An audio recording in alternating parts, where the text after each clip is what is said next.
الحمد لله نحمده ونستعينه ونستغفره ونعوذ بالله من شرور أنفسنا من يهد الله فلا مضل له ومن يضلله فلا هادي له ونشهد أن لا إله إلا الله وحده لا شريك له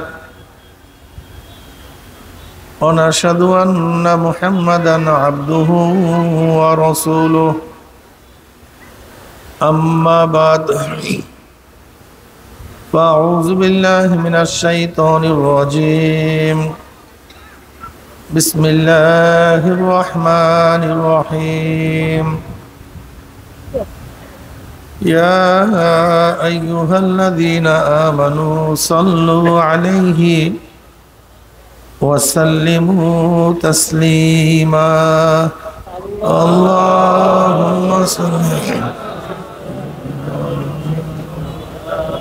الشيطان الرجيم بسم الله الرحمن الرحيم والعصر إن الإنسان لفي خسر إلا الذين آمنوا وعملوا الصالحات وتواصوا بالحق وتواصوا بالصبر صدق الله مولانا العظيم وصدق رسول النبي الكريم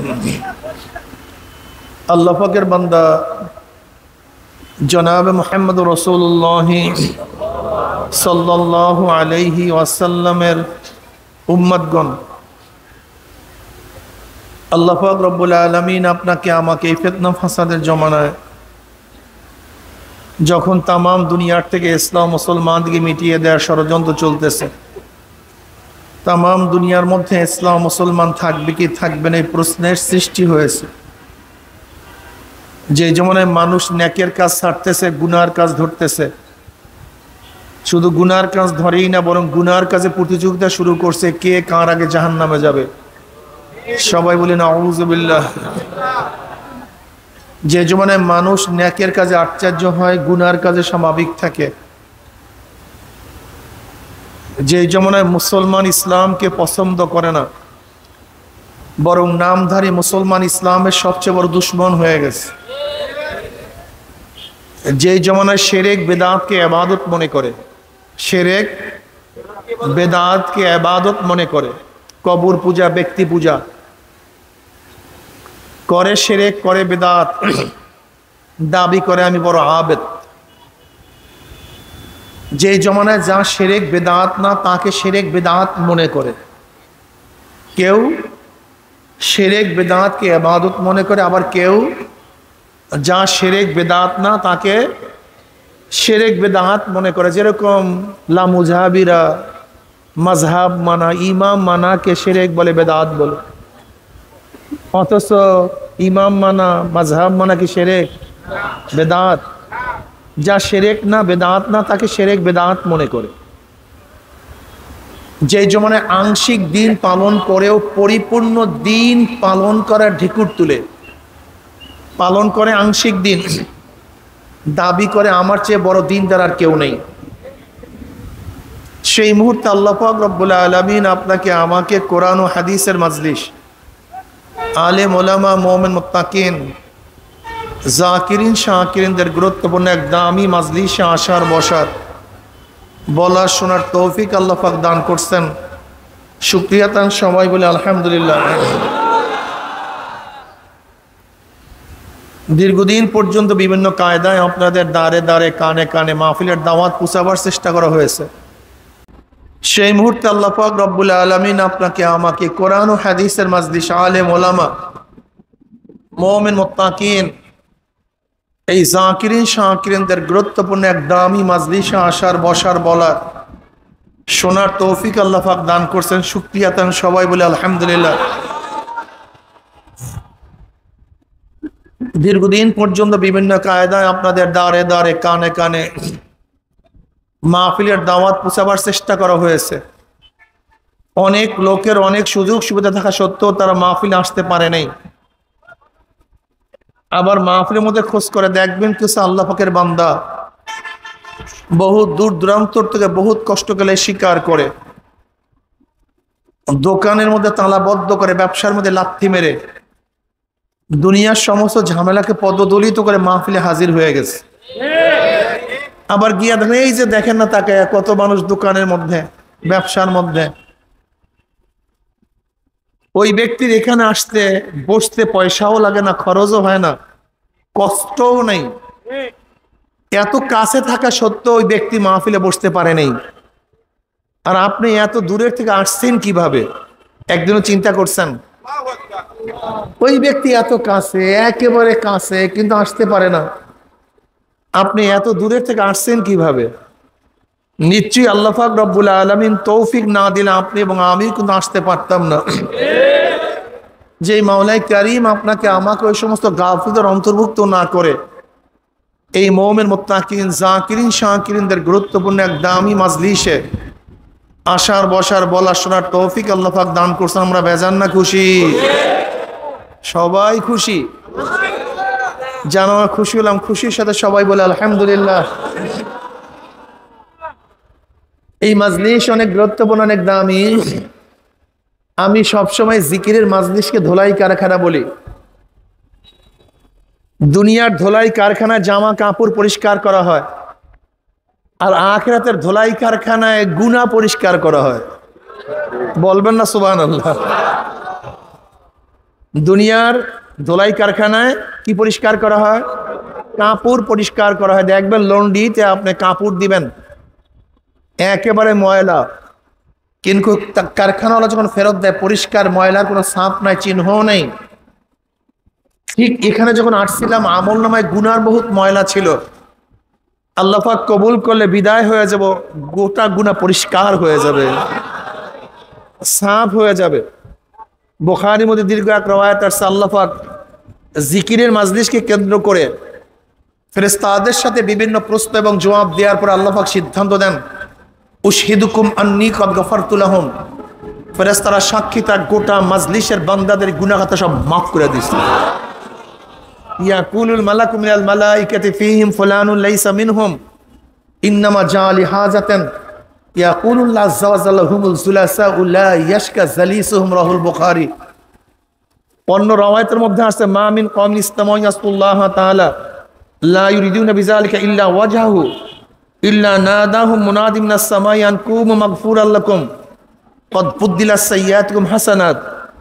যখন কোনো সম্প্রদায় জিকিরের মাজলিসে বসিয়া যায়, জিকির শেষে যখন জাকিরের মাজলিস ছাড়তে থাকে, একদল আহ্বানকারী ফেরেশতারা আসমান থেকে ডাক দিয়ে বলে, জাকিরিন সুসংবাদ শোনো, আল্লাহ পাক তোমাদের গুনাহ খাতা মাফ করে দিয়েছে।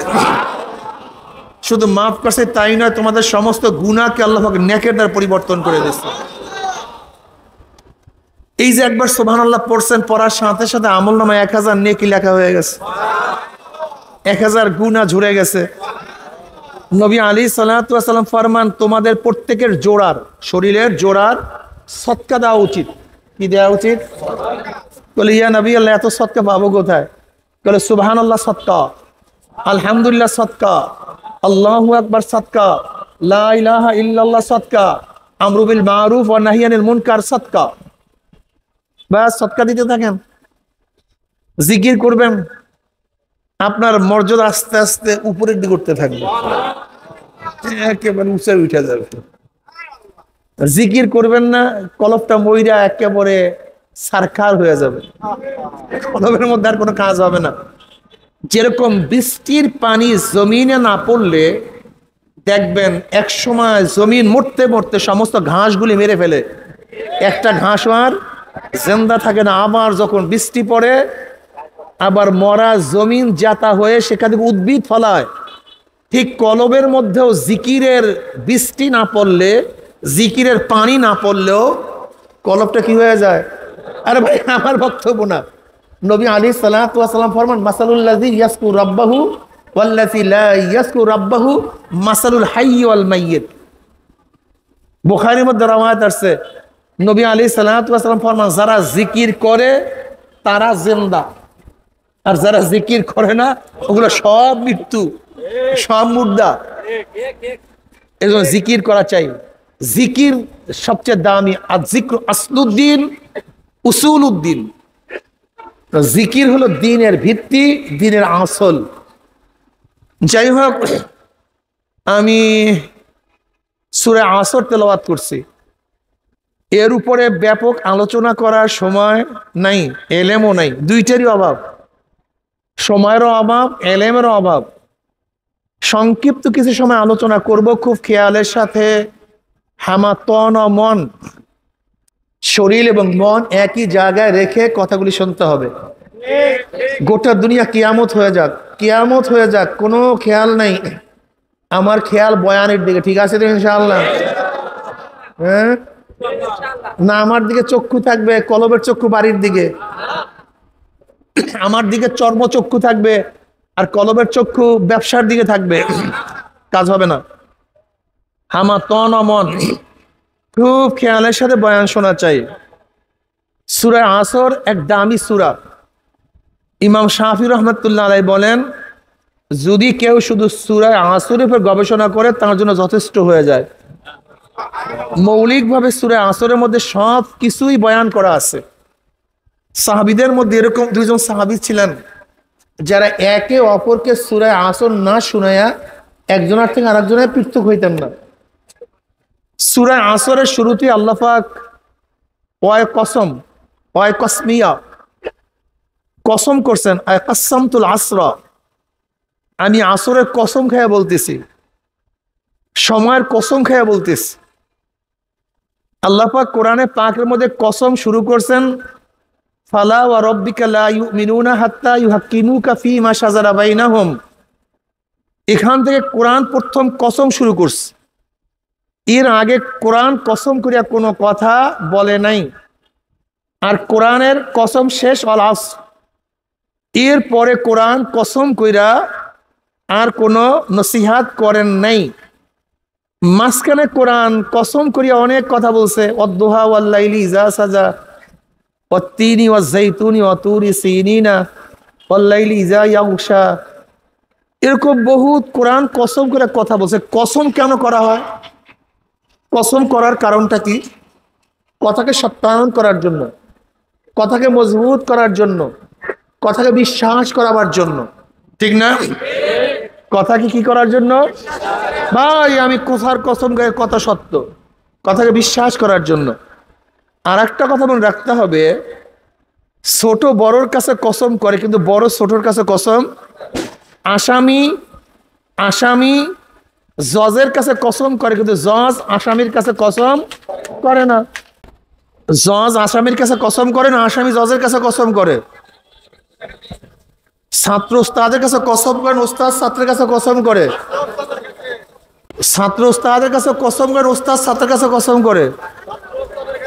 কসম কেন করা হয়?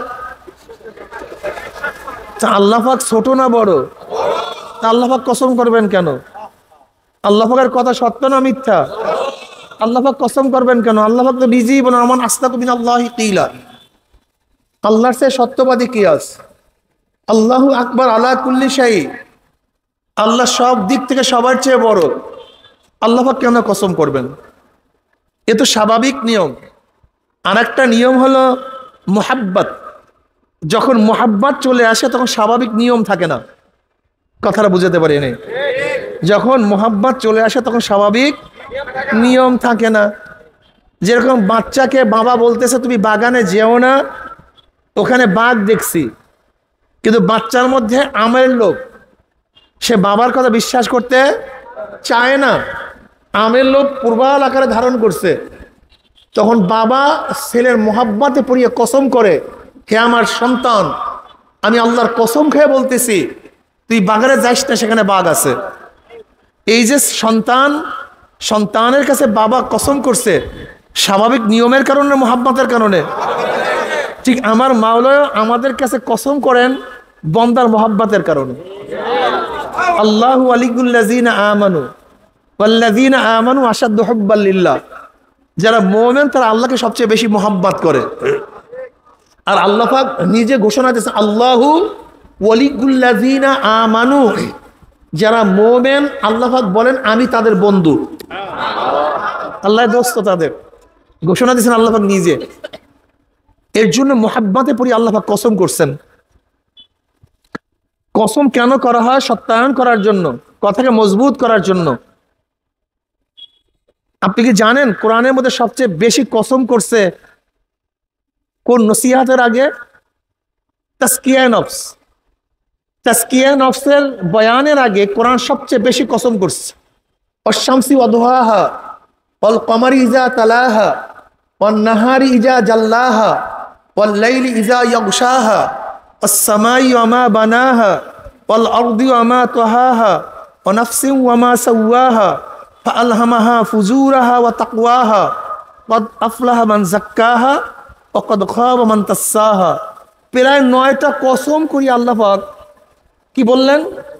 যারা আত্মাকে পবিত্র করতে পারবে, যারা তাসকিয়া নফস করতে পারবে, তারা নাজাত পেয়ে যাবে, জান্নাতে চলে যাবে।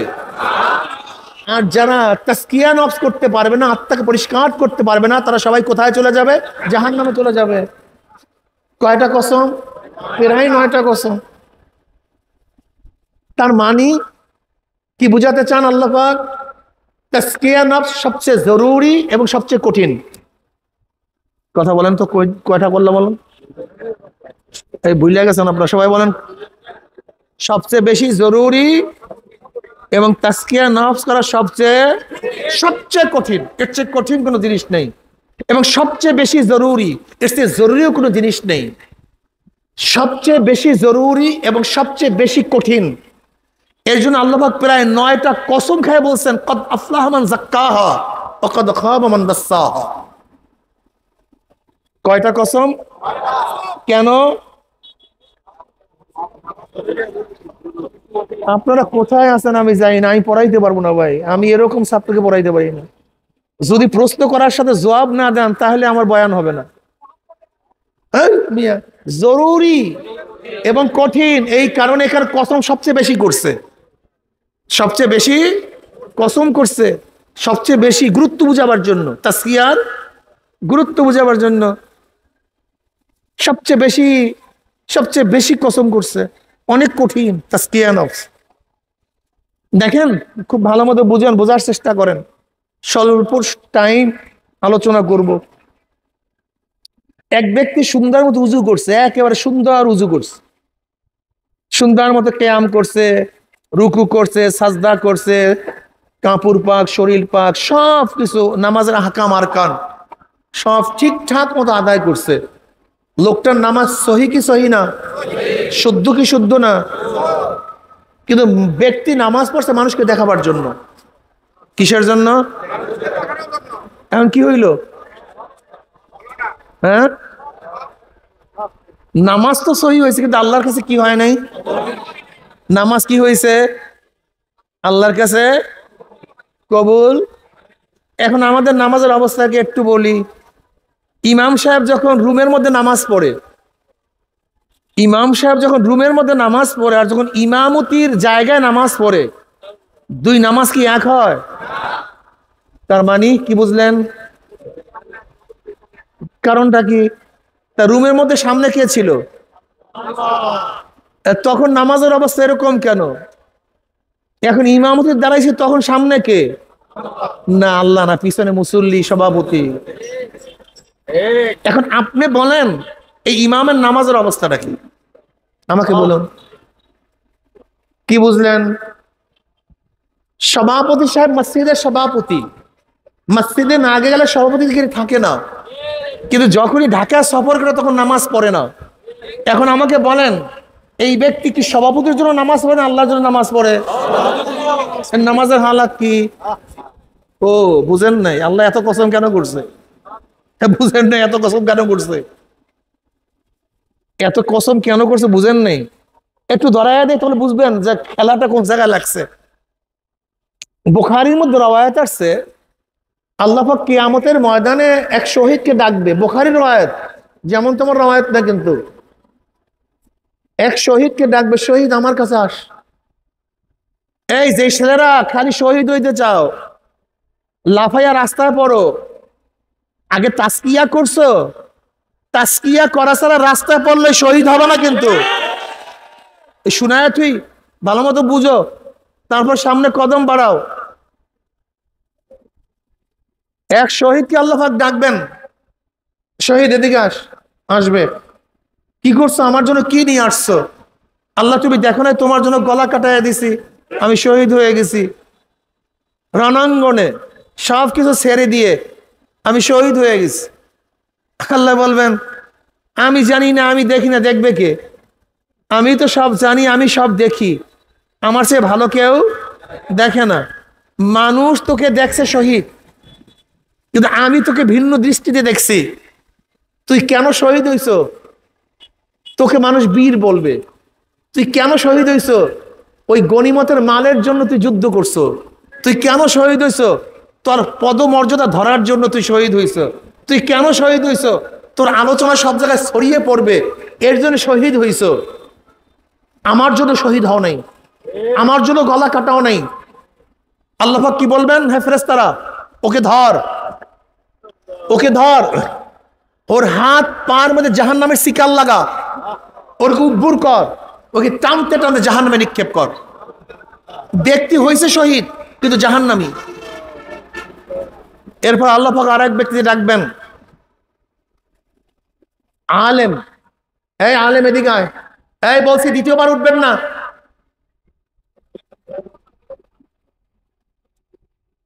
এটা পুতির জায়গা না ভাই, সুরসারের বয়ান না। এখানে আপনাদের ফায়দাও নেই, এ মার্কেটও খাবে না এই বয়ান। তাও আপনারা ডিস্টার্ব করেন।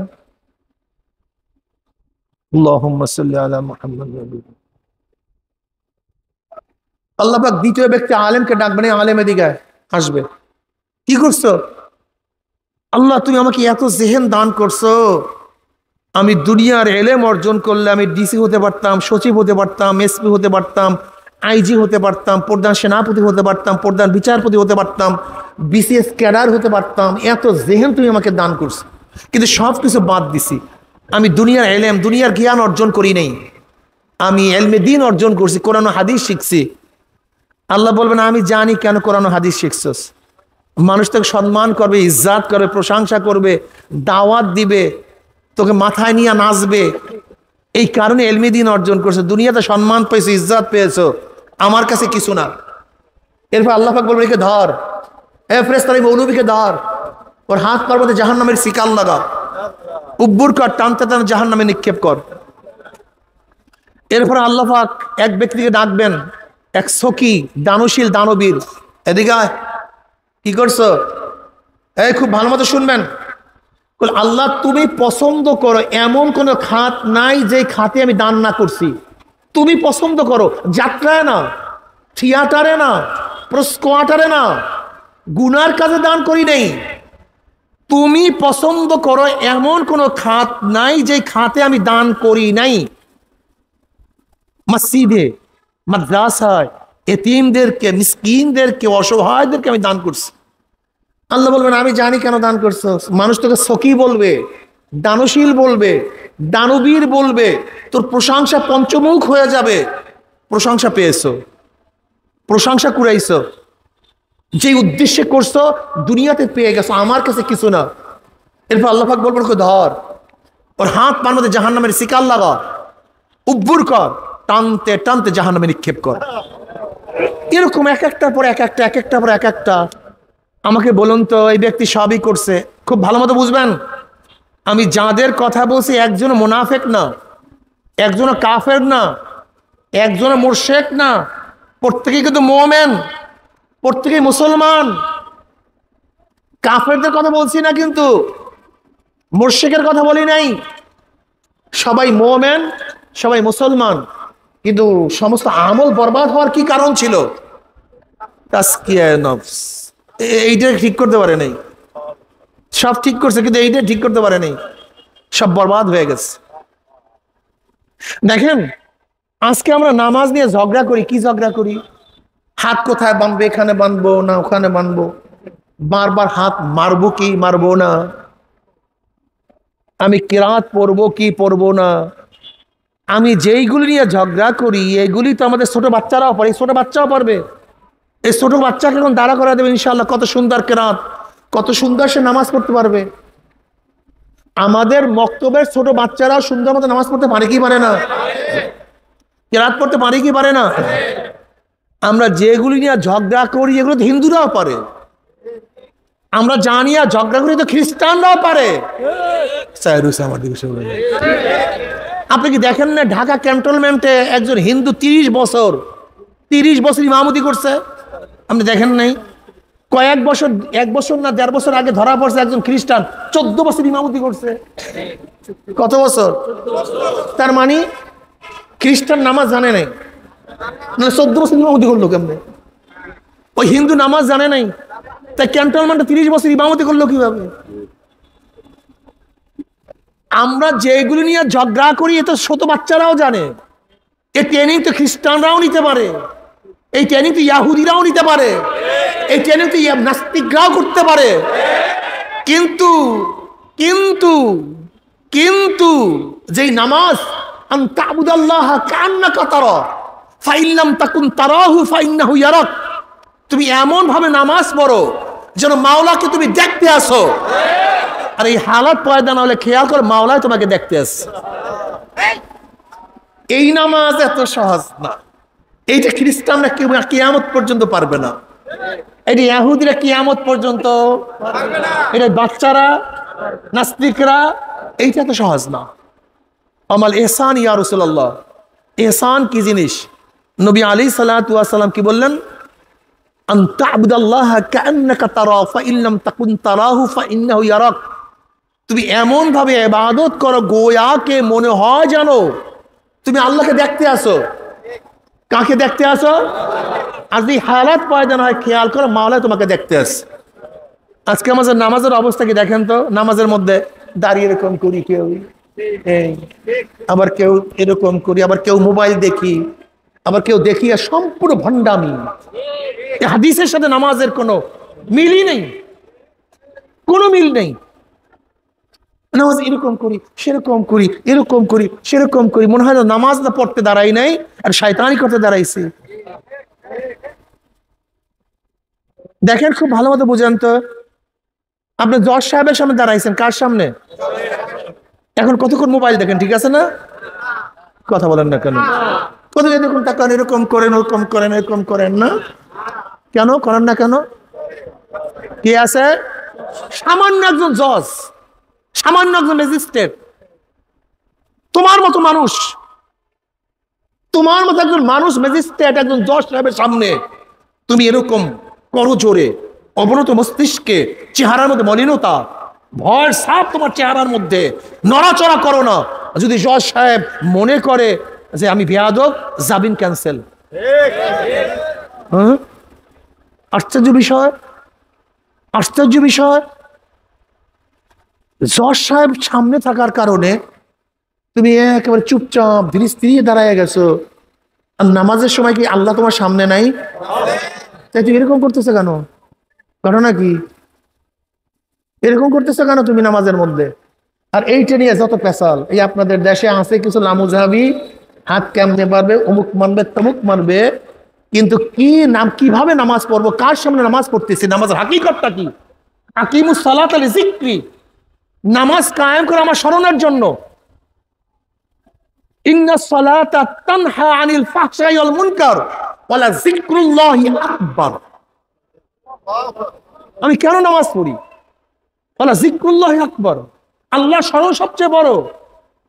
নামাজ কায়েম করে লিযিকরি, আমার স্মরণের জন্য, আমার ইয়াদের জন্য। আকিমিস সালাতা লিযিকরি, আমার স্মরণের জন্য, খেয়ালের জন্য, ধ্যানের জন্য। নামাজের উদ্দেশ্য আল্লাহর ধ্যান, নামাজের উদ্দেশ্য আল্লাহর খেয়াল, নামাজের উদ্দেশ্য মুরাকাবা, নামাজের উদ্দেশ্য মুশাহাদা। এই আলোচনা কোথাও নাই, খালি হাত কেমনে মারবেন না মারবেন বাস, এই এর পিছনে লাগাই দিছি। কিন্তু রূহ নাই নামাজের মধ্যে, এই খবর আমাদের মধ্যে নেই। ওই যারা বয়ান করে ওদের নামাজের হালাত কি আমাকে বলেন তো? যারা আপনাদেরকে লাগাইয়া দিছে এর পিছনে, ওদের নামাজের অবস্থাকে খেয়াল করেন তো, আমাকে বলুন। নামাজের মধ্যে আমরা কি করি? যদি কোনো লামুজাহাবি ভাইরা থাকে, বাস কখন আমিন বলবো ওই খেয়াল, ওই সময় যে আমরা আসি একদল, বাস কখন জোরে আমিন বলবো খেয়াল ওইদিকে, কখন ঠ্যাং ছেড়াইয়া একেবারে একজনের সাথে বিলাইয়া দেব খেয়াল ওইদিকে। কি নামাজ? এসব ফাইজলামি। আমরা নামাজ নামিও কায়া আদায় করি, কিন্তু নামাজের রুহু কেউ আদায় করি না। এটা কায়া, নামাজ নামি একটা কায়া আদায় করি, কিন্তু মূল হাকিকতের নামাজ আমরা অনেকেই আদায় করি না। এই তাসকিয়া ছাড়া কিছুই হবে না। আমি যে বয়ান করতেছি কেন করতেছি, কি কারণে করতেছি, কেউ দুনিয়ার জানে না, কেউ না, একমাত্র জানে কে? অন্য কেউ না। আল্লাহ না করুক আমার যদি অন্য কোনো খেয়াল হয় বয়ানের মধ্যে যে টাকা কামাই করার উদ্দেশ্য, অমুক উদ্দেশ্য, তমুক উদ্দেশ্য, কিয়ামতের মাঝে এরকম বক্তাদের জিব্রা টানিয়ে আল্লাহ পাক 1 মাইল 2 মাইল লম্বা করিয়া ফেলাইবে। জিব্রা ফুলিয়া পুষ পড়তে থাকবে তরিকা আম, গোটা কিয়ামতের মানুষ সেই জিব্রার উপর থেকে হাঁটতে থাকবে, ফুলিয়া ফুলিয়া পুষ পড়বে, পোকা লাগবে জিব্রার মধ্যে। কি বুঝলেন? তাসকিয়া নফস সবচেয়ে দামি, অনেক কঠিন। তাসকিয়া নফসটা কি? যা কিছু সব আমার মাওলার জন্য। ইন্না সলাতি ওয়া নুসুকি ওয়া মাহইয়াই ওয়া মামাতি লিল্লাহি রাব্বিল আলামিন। কার জন্য? ইন্না সলাতি ওয়া নুসুকি। ইবাদত দুই ধরনের হয়, জানি ইবাদত, মালি ইবাদত। কি ইবাদত ভাই? জানি ইবাদত, মালি ইবাদত, জান এবং মাল। নামাজ রোজা শুধু জান, যাকাত শুধু মাল, হজ জান এবং মাল। ইন্না সলাতি আমার জানি ইবাদত, ও নুসুকি আমার কুরবানি, আমার মালি ইবাদত। কার জন্য? লিল্লাহি রাব্বিল আলামিন। ইন্না সলাতি ওয়া নুসুকি ওয়া মাহইয়াই ওয়া মামাতি, আমার জিন্দা থাকা, আমার মৃত্যুবরণ করা। আমি জিন্দা থাকবো এর জন্য নয় আগামীকাল আর একটা বাড়ি কিনবো, আর আগামীকাল একটু জমি রেজিস্ট্রি করব, আগামীকাল চেয়ারম্যান থেকে আমি এমপি হব, এর জন্য আমি বাঁচতে চাই না। আমি কেন বাঁচতে চাই? আগামীকাল যেন আমার আমল নামায় সেজদা একটা বেশি হয়ে যায়। কারণটা কি? এটা আমি চাই কেন? নবী আলাইহিস সালাম ফরমান, ওই হায়াত সর্বশ্রেষ্ঠ হায়াত, যে হায়াত লম্বা হবে নেকিও বেশি হবে। ওই হায়াত সবচেয়ে নিকৃষ্ট হায়াত, যে হায়াত লম্বা হবে গুনাও বেশি হবে। এই গাদা, তুমি আগামীকাল বাঁচবা কেন? তুমি আজকে মারা যাও। বলে কেন হুজুর? আজকে মারা গেলে কালকের 5 ওয়াক্ত নামাজ কাজার গুনাহ আমল নামায় কম হবে। তুমি এই বছরই মারা যাও। কেন হুজুর? আগামী বছর বাঁচিয়া থাকলে 1 বছরের রোজা তোমার আমল নামায় কাজা বেশি উঠবে। তুমি আজকে মারা যাও, কমপক্ষে 1 বোতল মদ তোমার আমল নামায় কম লেখা হবে, কমপক্ষে 1 কলকি গাঁজা তোমার আমল নামায় কম লেখা হবে, কমপক্ষে একটা মিথ্যা কম লেখা হবে। তুমি আজকে মারা যাও, তোমার দাড়ি কাটা একদিন কম হবে। তুমি আজকে মারা যাও, তোমার বেপরদা একদিন কম হবে, জেনা একদিন কম হবে।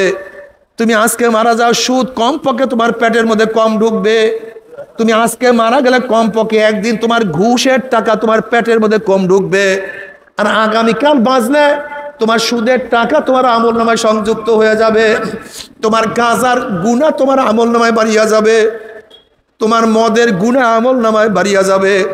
এ আমার যুবক বাবারা, এ আমার মুরব্বী বাবার, আমার পর্দার মা বোনেরা, আল্লাহ পাক আমাদেরকে দুনিয়াতে গরুর মতো খাওয়া এবং বাঁচার জন্য বানান নাই। যেরকম গরু সারাদিন খায় আর বাঁচে, গোয়াল ঘর থেকে নামে, গোয়াল ঘরে ঢুকে সারাদিন চিন্তা, খাওয়া বাঁচা, খাওয়া বাঁচা, খাওয়া বাঁচা, খাওয়া বাঁচা। গরুর এই চিন্তা না আমাকে কে বানাইলো, কেন বানাইলো, আমি কি করতে আছি, আমার কি করা উচিত ছিল, এই চিন্তা গরুর মধ্যে নাই, শুয়ারের মধ্যে নাই, এই চিন্তা কুকুরের মধ্যে নাই, এই চিন্তা কোনো জানোয়ারের মধ্যে নাই। ঠিক মানুষের মধ্যে একদম মানুষ এরকম দুনিয়াতে আছে, ঘুম থেকে জাগার পরে রিক্সা, ঠেলা, চাকরি, নৌকারি, ব্যবসা বাণিজ্য, কৃষি, এরকম ঘুমায়া পড়ছে। আবার ভোরে উঠি একই কাজ শুরু করছে, আবার ঘুমায় পড়ছে, আবার একই কাজ শুরু করছে। তার মধ্যে এই চিন্তা নাই কে আমাকে বানাইলো, কেন আমাকে বানাইলো, আমি কোথায় রওনা করছে, আমার বাপ চলিয়া গেছে, আমার দাদা নাই, আমার ভাইও দুনিয়ার থেকে বিদায় হয়ে গেছে, কত অল্প বয়সী মানুষ আমার থেকে বিদায় হয়ে গেছে, আমার সন্তান আমার থেকে বিদায় হয়ে গেছে, আমার কবরে কি উপায় হবে, আমার কিয়ামতের ময়দানে কি উপায় হবে, মিজানে কি উপায় হবে, আমার পুসরাত পারি দিতে পারবো কি পারবো না, এই চিন্তা ওর মধ্যে নাই। সারাদিন খাওয়া বাসা, এরকম খাওয়া বাসা করতে করতে কারোর বয়স তো 30 হয়ে গেল, এরকম খাওয়া বাসার চিন্তা করতে করতে কেউ তো 40 অতিক্রম করিয়া ফেলাইছে, এরকম খাওয়া বাঁচার চিন্তা করতে করতে কাউর দাড়ি চুলগুলি পাকাইয়া সাদা বানাইয়া ফেলাইছে। না, নামাজের খবর নাই, রোজার চিন্তা নাই, তওবা করে নাই, আমার মাওলাকে মন ভরিয়া ডাকে নাই, আমার মাওলার সাথে কান্নাকাটিও করে নাই, আমার মাওলার সাথে মহাব্বত অর্জন করার জন্য সাধনাও করে নাই। যেরকম গরু জন্মের পর থেকে একই কাজ খাওয়া বাঁচা, ঠিক আমাদের মধ্যে মানুষের মধ্যে একদল গরু সারাদিন খাওয়া বাঁচা। কিন্তু পার্থক্যটা কি, যদি গরু হইতাম কোনো টেনশন ছিল না, মাটির সাথে মিশিয়া যাইতাম, পানির সাথে গলিয়া যাইতাম, আগুনে পুড়িয়া যাইতাম। কিন্তু হইলাম মানুষ, যদি ইবাদত না করিয়া মাওলার কবরে যাই, উপায় তো হবে না। আবু বকর সিদ্দিক রাদিয়াল্লাহু তাআলা আনহু একদিন জঙ্গলে গিয়া দেখেন গাছের গোড়ায় একটা গরু শোয়া অবস্থায়। আবু বকর সিদ্দিক রাদিয়াল্লাহু তাআলা গরুর পেটে হাত দিয়ে বলে, গরু তুই আমার চেয়ে কত ভালো, তুই ঘোরো ফেরো, কোনো টেনশন নাই, কোনো চিন্তা নাই, তোর সামনে কবর নাই, তোর সামনে কিয়ামত নাই, মিজান পুসরাত, তোর কোনো কিছুই নাই, হিসাব নিকাশ বলতে কিছুই নাই। কিন্তু আমি হইলাম মানুষ, আমি তো মাওলার ইবাদত করতে পারলাম না। আমার যুবক বাবারা, আমার মুরব্বী বাবারা, পর্দার মা বোনেরা, এখন কি মাওলার রাস্তা ধরবা না? আর কবে মাওলার রাস্তা ধরবা? ও বাবা, তুমি কি এখনো মাওলার রাস্তা ধরবা না? অথচ তোমার ছেলের লাশ তোমার কাঁধের উপরে উঠিয়া গেছে। তুমি বাবা, তোমার আগে মৃত্যু হওয়ার কথা ছিল, কিন্তু তোমার আগে তোমার সন্তান দুনিয়ার থেকে বিদায় হয়ে গেছে। এখন কি তুমি ফিরবা না? ও দাদা, ও নানা, তুমি কি আমার মাওলাকে এখনো সেজদা করবা না? অথচ তুমি দাদা নানা হইয়া তোমার নাতির জানাজা উপস্থিত হয়ে গেছো। এ বড় ভাই, তুমি কি এখন আমার মাওলার পথ ধরবা না? অথচ তোমার ছোট ভাইয়ের কবর তুমি নিজেই খনন করা শুরু করিয়া দিছ। ও বন্ধু, তুমি কি আমার মাওলাকে এখনো ডাকবা না? অথচ এই মাত্র তোমার বন্ধুকে চিরতরে তুমি বিদায় দিয়া ঘরে চলে আসছ। বাবারে, কে কখন দুনিয়াতে বিদায় হয়ে যায় জানি না, কিন্তু মনে রাখো, দুনিয়ার ব্যবসায় একবার লস খেলে বারবার ব্যবসা করিয়া লাভ করার আশা করা যায়। আজকে দুনিয়ার মামলায় ম্যাজিস্ট্রেট করে হারলে জজ করে আপিল করিয়া, জজ করে হারলে হাই করে আপিল করিয়া, হাই করে হারলে সুপ্রিম করে আপিল করিয়া জেতার আশা করা যায়। কিন্তু খুদা না খাস্তা, খুদা না খাস্তা, খুদা না খাস্তা, মৌয়াতের মামলায়, কবরের মামলায়, কিয়ামতের মামলায়, ওই মিজান পুসরাতের মামলা যে একবার স্লিপ কাটিয়া যায়, আর তো দ্বিতীয়বার আপিল করা যাবে না। আল্লাহ বাবারে, মৌয়াতের চান্স একবার, দ্বিতীয়বার আর কোনো চান্স নাই। কবরে ঢোকার চান্স একবার, দ্বিতীয়বার ঢোকার কোনো চান্স নাই রে বাবা।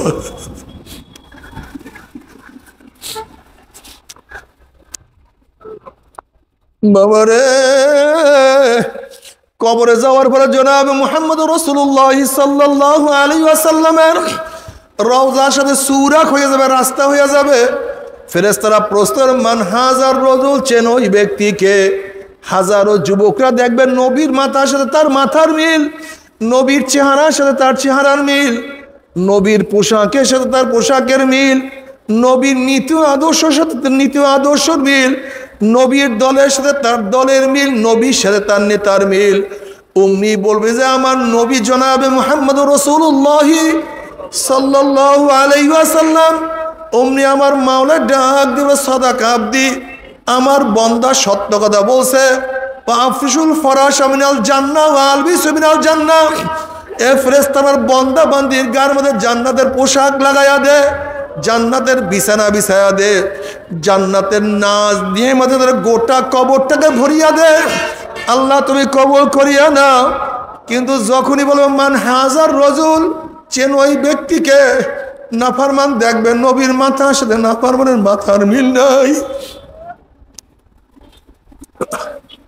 নবীর চেহারার সাথে নাফরমানের চেহারার কোনো মিল নাই, নবীর নীতি আদর্শের সাথে নাফরমানের নীতি আদর্শের মিল নাই, নবীর সাথে দলের কোনো মিল নাই, নবীর সাথে নেতার কোনো মিল নাই। অমনি নাফরমান বলবে হা হা লাদেরি, আমি ওনাকে চিনি না, ওনার সাথে আমার কোনোই সম্পর্ক নাই। অমনি আমার মাওলা ডাক দিয়ে বলে কাযাব আদুবুল্লাহ, আমার দুশমন মিথ্যা কথা বলছে, এ কবরের মাটি চাপ দে। অমনি কবরের দুই পাশের মাটি এত জোরে চাপ মারবে, চাপের সরে এক পাঁজরের হাঁটি আর এক পাঁজরে লাগাইয়া ফেলাইবে। এ ফেরেশতারা কবরের মধ্যে আগুন ধরাইয়া দে, অমনি গোটা কবরটা আগুনে ভরিয়া যাবে। এ সাপ জড়াইয়া ধর, 99টা সাপে এমন ভাবে প্যাঁচ মারবে, আল্লাহ মাফ করিয়া দাও।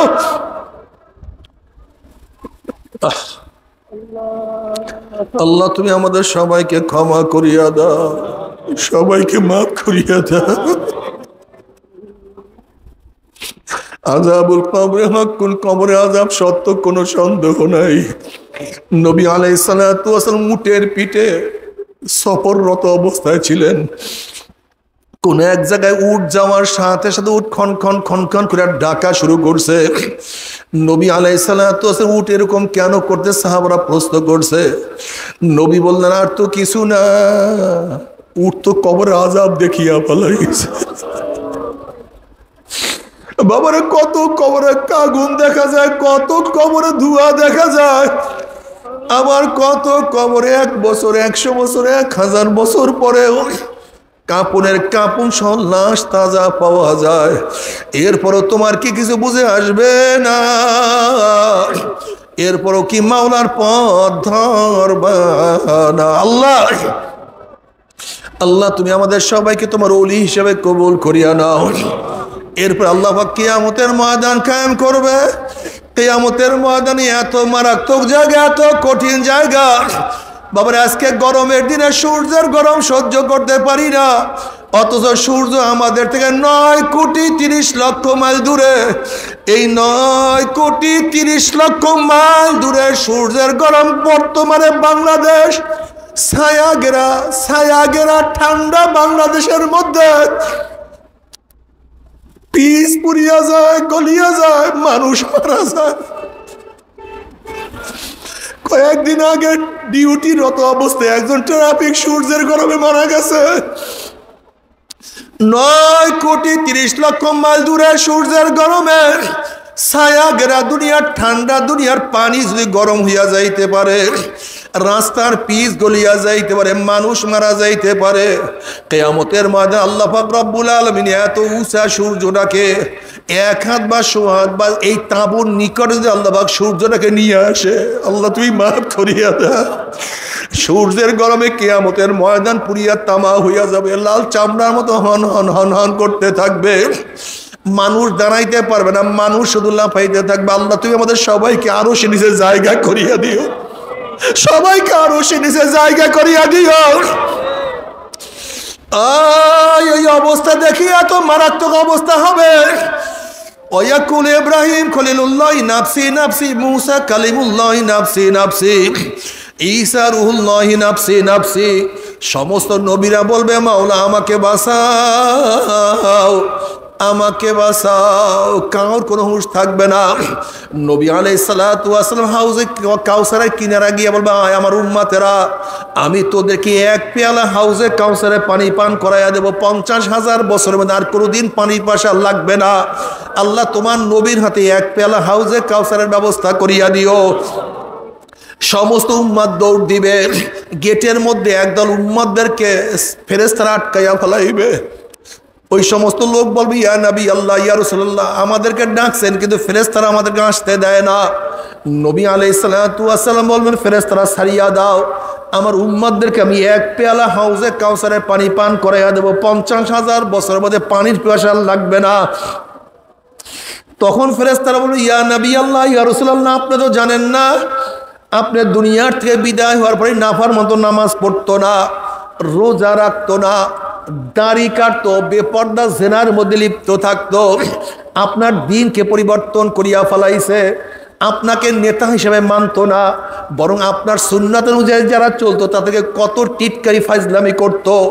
এই কথা শোনার সাথে সাথে আমার নবীর কলিজার দাগ লাগিয়া যাবে।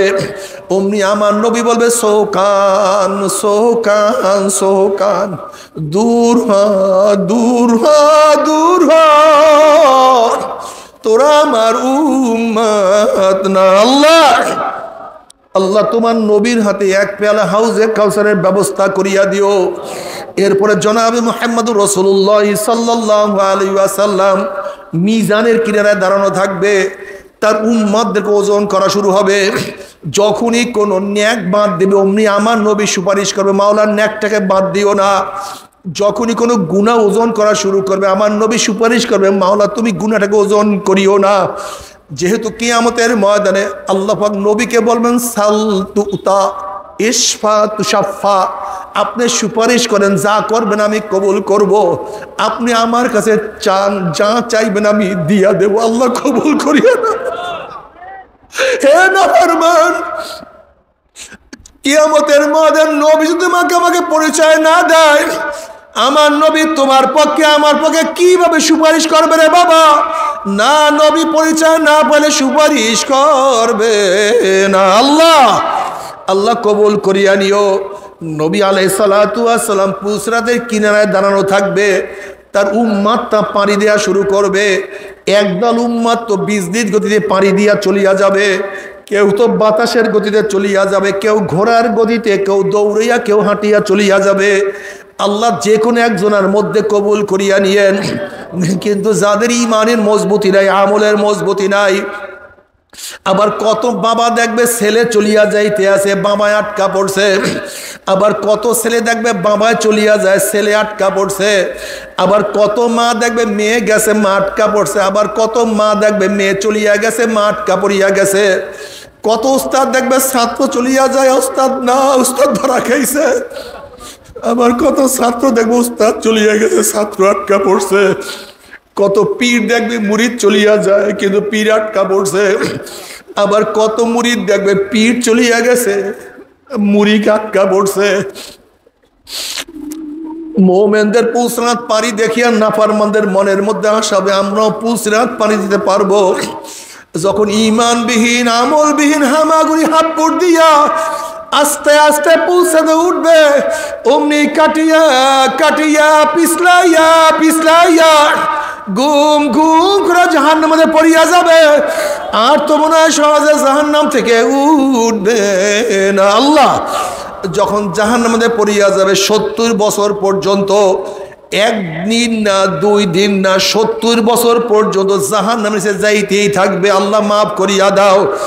ডাইনে আগুন, বামে আগুন, উপরে আগুন, নিচে আগুন, সামনে আগুন, পিছনে আগুন। আল্লাহ আল্লাহ তুমি আমাদের সবাইকে মাফ করিয়া দাও। 1-2 বছর না 70 বছর পর্যন্ত যাইতেই থাকবে। নাফরমানরা যখন পানি পানি করে চিল্লাইতে থাকবে, আল্লাহ পাক কালামে পাকের মধ্যে ফরমান, হাল আতাকা হাদিসুল গাশিয়া উজুহু ইয়াউমাইযিন খাশিয়া আমিলাতুন নাসিবা তাসলা নারান হামিয়া। পানি পানি করে চিল্লাইবে, ডাইরেক্ট আগুনের নহরের মধ্য থেকে বালতি ভরিয়া ডাইরেক্ট আগুন খাওয়াইয়া দেওয়া হবে। আল্লাহ তুমি মাফ করিয়া দাও। তাসলা নারুন হামিয়া তুসকা মিন আইনিন আনিয়া লাইসা লাহুম তুআমুন ইল্লা মিন দারিক। যখনই আগুন পেটের মধ্যে ঢুকাইয়া দেওয়া হবে, পেটের মধ্যে গিয়া নারী বুড়ি সব জ্বালাইয়া পোড়াইয়া গলাইয়া পিছনের রাস্তা দিয়া জুপ জুপ করে ফালাইয়া দিবে। আল্লাহ পাক কালামে পাকের মধ্যে ফরমান লা ইয়ামুতু ফিহা ওয়ালা ইয়াহইয়া। মানুষ মরবেও না বাঁচবেও না। বাবারে খুব ভালো মতো বুঝো, আমার মাওলা যত বড়, আমার মাওলার জান্নাত তত বড়। আমার মাওলা যত বড়, আমার মাওলার জান্নাতের নিয়ামত তত বড়। আমার মাওলা যত বড়, তার জাহান্নাম তত বড়। আমার মাওলা যত বড়, আমার মাওলার জাহান্নামের শাস্তিও তত বড়। আল্লাহ তুমি আমাদের সবাইকে ক্ষমা করিয়া দাও। ও আমার যুবক বাবারা, ও আমার মুরব্বী বাবারা, কি নিয়ে রওনা করছো? কোথায় রওনা করছো? সারাদিন দুনিয়া দুনিয়া দুনিয়া করতে করতে জীবনটাকে ধ্বংস করিয়া ফেলাইছো। মাওলার ইবাদত না। ও মুসলমান, আজকে মুসলমানের চেহারার দিকে তাকানো যায় না, মুসলমানের কাজের দিকে তাকানো যায় না। হাজারো মুসলমান নামাজ পড়ে না, রোজা রাখে না, গাঁজা সেবন করে, বেপরদা, মারেফতের নামে শিরক বিদআতের মধ্যে লিপ্ত হয়ে গেছে। হাজারো মুসলমান পীর পূজা করে, কিন্তু আমার মাওলাকে সিজদা করে না।